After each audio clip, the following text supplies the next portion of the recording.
Okay, it's DK again. Here's the circuit that I'm looking at. Right now we have the reed switch here, okay?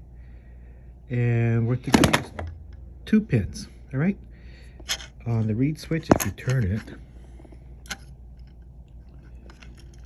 like so, you'll see the S, which is the signal, which is the part that you want to detect, and the other says minus, okay?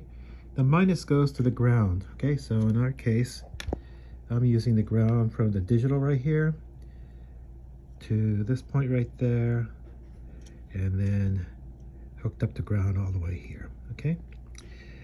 The signal, which is right here, the S is going to pin number 22, okay, on the digital portion.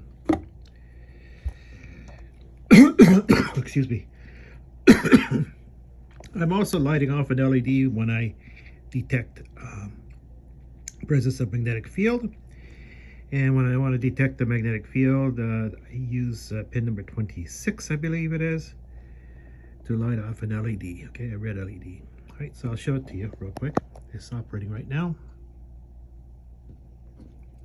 I'm going to get the magnet here. All right, here we go.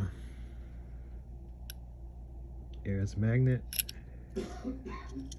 And there. And no magnet. There we go. All right.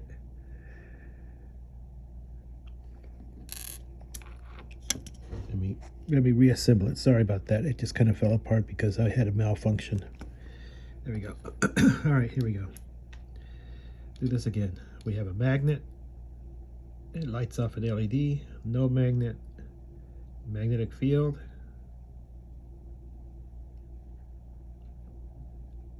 No magnet. Okay.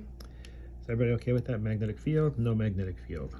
Okay, there's a delay there because I put a delay in the program, and I'll talk about that in just a second.